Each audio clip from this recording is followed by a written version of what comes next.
अभी देखिए भाई यहाँ पे ए नॉट की कैलकुलेशन के बारे में बात करते हैं। मैंने बोला कि अगर कुछ भी मेंशन नहीं कि हाफ रेंज पता करो या फुल रेंज पता करो, तो हमेशा क्या करोगे, जो नॉर्मल अपन फोरियर सीरीज जो मैं पहले लेक्चर से पढ़ाते आ रहा हूँ, 2/t का यूज़ करते हैं अपन, हाफ में एल का यूज़ करते हैं, ठीक है, cos n पाई x अपॉन एल ऐसा यूज़ करते हैं हाफ में। इसमें क्या करेंगे, डायरेक्ट फुल वाला यूज़ करेंगे।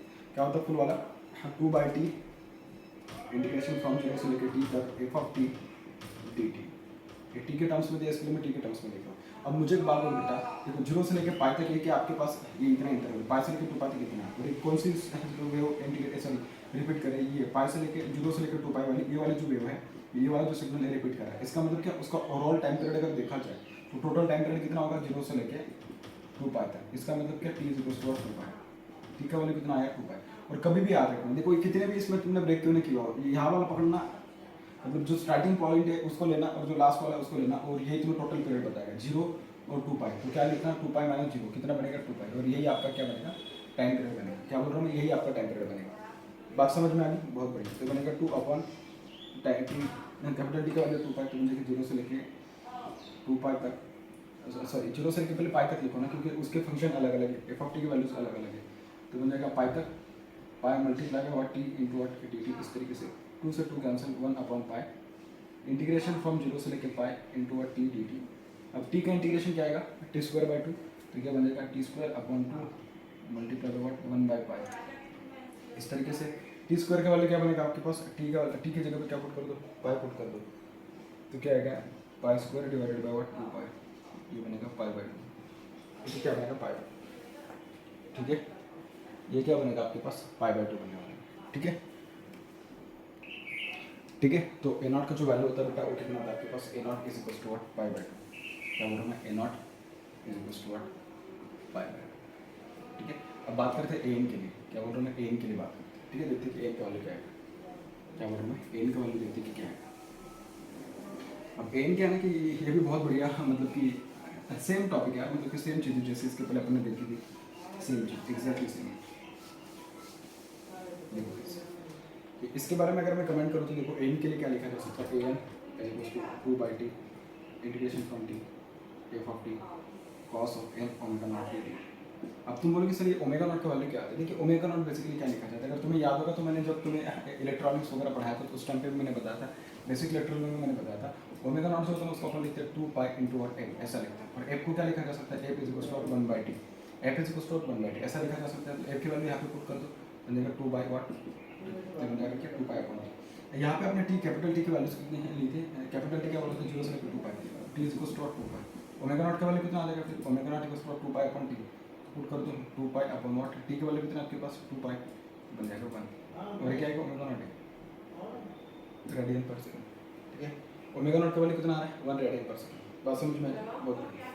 तो यहाँ पे क्या करो ना कि बस उसके वैल्यूज यहाँ पे पुट कर दो, जैसे भी आप उसके वैल्यूज को पुट करोगे वैसे आपको आराम से ये पता चल जाएगा, ठीक है। तो बस इसमें क्या है ना कि आप उसको बस यहाँ पे पुट कर दो, तो बनेगा 2 upon what 2 pi integration from what 0 से लेकर 2t की वैल्यू देखो उसका भी ना पहले पीस वाइज इसमें ब्रेक कर दो, फिर बाद में उसको लिखना है 0 से लेकर पाई तक क्या आ जाएगा, 0 से लेकर पाई तक उसका वैल्यू आ जाएगा टी आ गया, फिर बाद में cos n omega not T, cos n omega naught का वैल्यू डायरेक्ट लिख देंगे, क्या है 1, तो ठीक है डायरेक्ट लिख देते हैं, हमेशा वो नहीं आएगा, ठीक है कोई दिक्कत नहीं, लिख देते तो चलेगा कोई बात नहीं। माइनस प्लस व्हाट, प्लस क्या लिखोगे, पाई से लेकर 2 पाई तक उसका वैल्यू कितना है 0, पाई से लेकर 2 पाई तक उसका वैल्यू 0 लिखोगे, multiply by cos n omega not T, तो 0 मल्टीप्लाई बाय एनीथिंग बेटा हमेशा 0 आएगा, ठीक है। समझ में आ रही बात, तो बहुत बढ़िया। ये आएगा इस तरीके से, तो देखिए 2 से 2 कैंसिल हो जाएगा, बन जाएगा 1 अपॉन पाई, क्या बनेगा 1 अपॉन पाई। इसका इंटीग्रेशन लेना, देखो मैंने क्या बोला था, इसका इंटीग्रेशन बहुत आसान है। सबसे पहले ऐसा नंबर या ऐसा कोई फंक्शन या ऐसा कोई सिग्नल चूज करो कि जिसका डेरिवेटिव बहुत जल्दी खत्म होगा, जैसे कि ये इसका डेरिवेटिव क्या सकता है, टी का डेरिवेटिव 1 का डेरिवेटिव 0, इसका मतलब खत्म हो जाएगा, ये वैनिशेबल जल्दी, तो बन जाएगा क्या टी मल्टीप्लाई बाय इसका इंटीग्रेशन बताओ, cos n t का इंटीग्रेशन क्या है, sin n t, sin n t क्या बोल रहे हैं आप, ओमेगा नॉट को भी लेके चल सकते थे लेकिन यार थोड़ा ज़्यादा कॉम्प्लिकेटेड हो जाएगा इस पर्टिकुलर क्वेश्चन के लिए बोल रहा हूँ, ठीक है।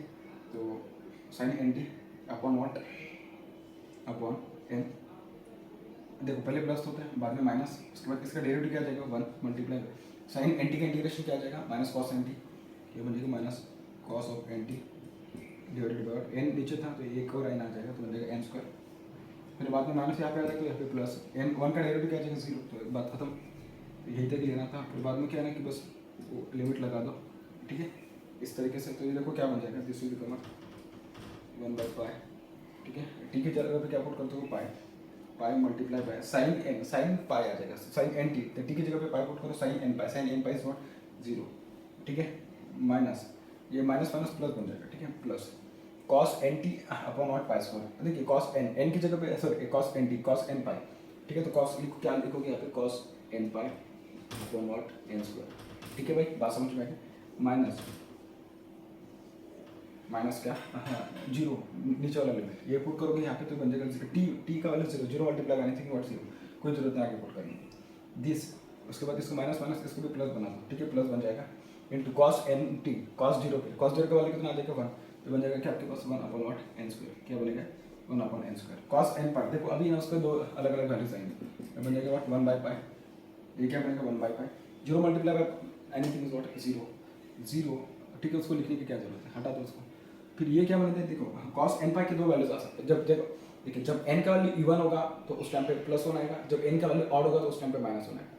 ठीक है, सपोज अगर मैं इवन के लिए देख रहा हूँ, सपोज अगर मैंने इवन के लिए देखा, suppose N equals to even के लिए अगर मैं देख रहा हूँ, लिख देना उसमें ऐसा, एन इक्वल्स टू इवन के लिए देखो क्या आएगा 1 अपॉन, ये प्लस आ जाएगा cos N pi is what 1, तो बन जाएगा 1 अपॉन व्हाट एन स्क्वायर।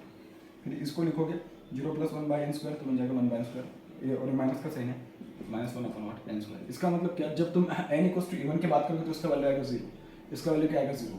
अगर एन इक्वल्स टू ऑड के लिए बात करोगे तो देखो क्या आएगा, एन इक्वल्स टू ऑड के लिए देखो बात करोगे तो क्या आएगा, एन इक्वल्स टू ऑड के लिए जब बात करोगे, इसको हटा देता हूँ मैं, इसकी कोई जरूरत नहीं है। तो इसके लिए देखो क्या जगह है, 1/पाई, बाहर ही कितना 1/पाई। तो देखिए जब मैं यहाँ पे n की वैल्यू का सपोज और पुट करूँगा तो बन जाएगा cos n pi what, cos pi 3 pi 4 pi, cos pi 3 पाई 5 पाई 7 9 11 13 15, जो भी कुछ आए इन सभी के लिए -1 आ जाएगा उसके बाद क्या जाएगा, फिर -1 अपॉन एन स्क्वायर आएगा, -1 upon N square minus what 1 by N square, कितना बन जाएगा -2 upon what N square pi, -2 upon what N square pi, ये आ जाएगा। तो n का वैल्यू कितना आ जाएगा, -2 अपॉन व्हाट एन स्क्वायर पाई, इस तरीके से आ जाएगा। बात समझ में आ रही बेटा, बहुत बढ़िया।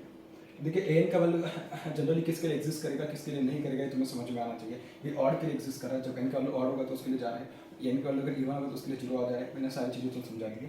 ये रहा है आपके पास एन के लिए। अब सेम बात करते हैं अपन किसके लिए, बी एन के लिए। किसके लिए, बी एन के लिए। तो बस मैं इसमें थोड़ा सा चेंज करूँगा क्योंकि बाकी सब चीज़ें तो मेरे सबसे तुम लोगों को पता है, और इसके बारे में मैंने बहुत सारी चीज़ें डिस्कस भी इवन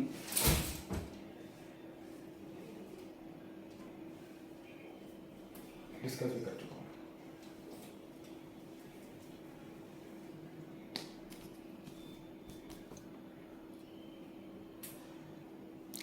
तो देखिए अब इसके बारे में अगर मैं बात करूँ तो ये देखो कितना कैसे हो जाएगा, दिस इक्वल्स टू, हाँ एन की जगह पे अब मैं कैलकुलेट करूँ क्या बी एन, तो बी एन करेंगे तो थोड़ा सा चेंज होगा, ये सेम रहेगा, कॉस की जगह पे बस क्या आ जाएगा, साइन आ जाएगा, कॉस की जगह पे क्या आ जाएगा, साइन आ जाएगा। बात समझ में आई। और सिंपल करना चाहते तो ओमेगा नॉट का वैल्यू उसमें पुट कर दो, कितना आ जाएगा 2 upon what T, omega naught का वैल्यू अगर मैं 1 पुट कर दिया तो बन जाएगा एन टी डी टी, इस तरीके से बन जाएगा।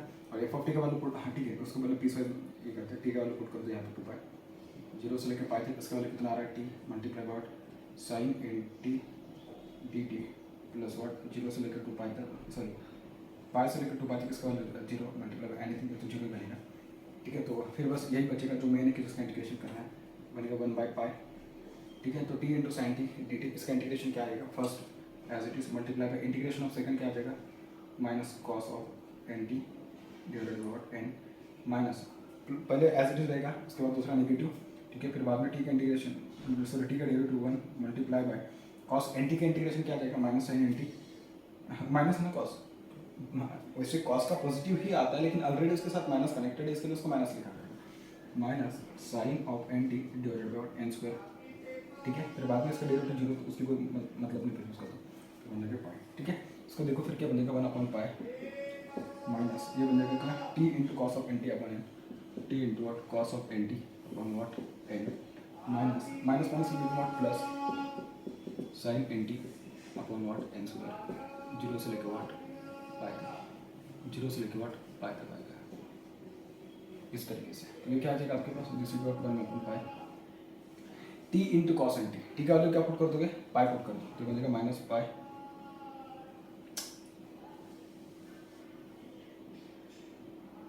-पाई into cos N t, cos का वैल्यू क्या पुट करोगे, cos N pi upon what n, फिर बाद में क्या प्लस साइन एन पाई, ये तो हमेशा 0 होगा, कोई दिक्कत नहीं, माइनस वॉट माइनस, हाँ इसमें पुट करो तो टी की वैल्यू जीरो पुट करो, ये तो जीरो बन जाएगा, और साइन की वैल्यू जीरो पुट करो वो भी जीरो बन जाएगा, ठीक है, कोई मतलब नहीं, ये बन जाएगा 1/पाई माइनस पाई। अब देखिए इसके दो वैल्यूज आएंगे, कॉस का वैल्यू अगर इवन पुट करोगे, क्या बोल रहा हूँ मैं, अगर एन का वैल्यू सपोज इवन पुट करोगे, N equals to even put करोगे तो क्या बन जाएगा आपके पास कनेक्ट, ये बनेगा +1। अगर ये +1 बन जाएगा तो this divided by what, N इस टाइप से आएगा तो एन ये कैंसिल, तो बन जाएगी कि -1/n आएगा, क्या बोल रहे हो -1/n आएगा। और एन की वैल्यू अगर सपोज ऑड पुट करोगे, क्या बोल रहा हूँ मैं, एन की वैल्यू अगर आप ऑड पुट करोगे तो ये बन जाएगा -n, क्या बन जाएगा सॉरी -1, तो -1 बिकम व्हाट प्लस बन जाएगा, क्या बोल रहे हो प्लस बन जाएगा। लेकिन मैं सोचूंगा कि आप है ना हमेशा n इक्वल्स टू ऑड ही लेना जनरली इसके लिए, क्योंकि यहाँ पे आपने क्या लिया था n इक्वल्स टू ऑड लिया था तो उसके लिए आया था। अब आप यहाँ पे भी क्या करना, आप यहाँ पे भी n इक्वल्स टू ऑड ही ले लेना, अगर n इक्वल्स टू ऑड ले लोगे तो बन जाएगा क्या 1/n, ये क्या बनेगा 1/n। तो देखिए जैसे भी आपने bn का वैल्यू पता किया, bn का भी वैल्यू कितना आ जाएगा 1/n, ऐसा कुछ आया है वैल्यू, ठीक है। अगर इसका वैल्यू ऐसा कुछ आया तो फिर क्या करोगे, देखो a0 an bn तीनों की वैल्यूज तुमने पता कर लिया, तीनों की वैल्यूज पता करने के बाद जो उसकी फोरियर सीरीज होती है a0/2 plus summation from n equals to -infinity to infinity an cos of n omega naught t plus bn sin of n omega naught t, तो वहाँ पे बस an और bn की वैल्यूज पुट कर दो cos n omega naught t की values में और sin ओमेगा नॉट t की वैल्यूज में, ठीक है। अगर वहाँ से पता कर लेते तो फिर बस ये आपका अल्टीमेट आंसर होता है, ठीक है। मतलब अल्टीमेटली जो तुम्हें मेन एग्जाम में जो लिखना होता है ना, an bn और a0 इन तीनों की वैल्यूज पता करना, जैसे भी आपने तीनों की वैल्यूज पुट की है पता की है तो उसको तुरंत क्या करना, f of x equals to जो इंटीग्रेशन जो भी कोई फोरियर सीरीज होती है एक्चुअली कि a0/2 plus an cos n omega naught t plus bn sin omega naught t summation के साथ होता है वो, तो उसमें बस उसके an और bn की वैल्यूज पुट कर दो, वही आपका आंसर है और यही आपको अल्टीमेट आंसर बना देगा, ठीक है भाई, बहुत बढ़िया।